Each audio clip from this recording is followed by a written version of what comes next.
This is from just a few moments ago from the White House pool. Let's listen.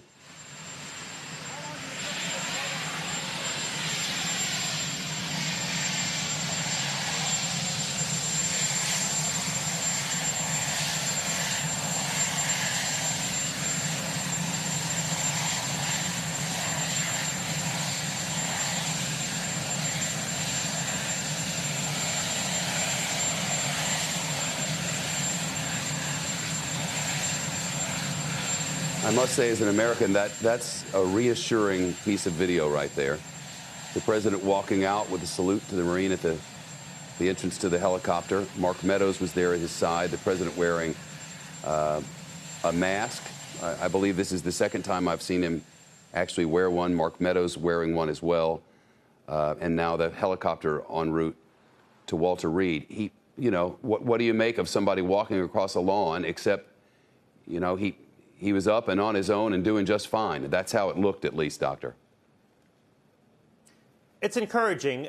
If his oxygen saturation was low, if he was requiring supplemental oxygen, I don't think they would have allowed him to walk across the lawn like that without supplemental oxygen. So it's encouraging to see that, quite frankly. It does suggest that, his symptoms are still in the range of mild to moderate at worst, and he hasn't progressed to the point where his oxygen saturation has decreased to a worrisome level. We don't know exactly when the president contracted the virus. We don't. It's not possible for us to know. But I listened in the last hour as you were saying it wouldn't stand to reason that he would have gotten it at the debate. It would stand to reason, as you put it, that he would have already been pre-symptomatic at that time. So we can go back to the Saturday event 6 days ago, where we had the nominee for the Supreme Court and all of those who were sick that day. That would put us 6 days out.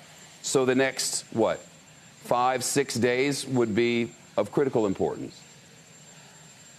Well, you would be looking from the time when symptoms came on. So he's been symptomatic for 24 to 48 hours. And so you'd be looking 8 to 12 days from the point at which he became symptomatic. That's when patients typically develop that next phase, that post-viral inflammatory phase, where your body mounts an inappropriate immune response. That would be the critical time. You're not looking from the point at which you got infected.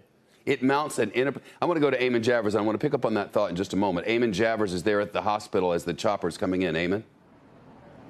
Yeah, Shep, that's right. We now can see the Marine One helicopters coming in. Moving the president is a multiple helicopter affair, and we can now see both of them arriving here at Bethesda, at the Naval Hospital here. We see two helicopters coming in, and one is approaching the grounds of the hospital for a landing. Presumably, that is the one that is carrying President Trump right now, coming in just behind our live shot position where we are standing right here. And presumably the crews and the medical staff here at the Naval Support Activity Bethesda, which is the new home of Walter Reed, will be on hand to move the president very quickly from the helicopter to the facility here at Walter Reed.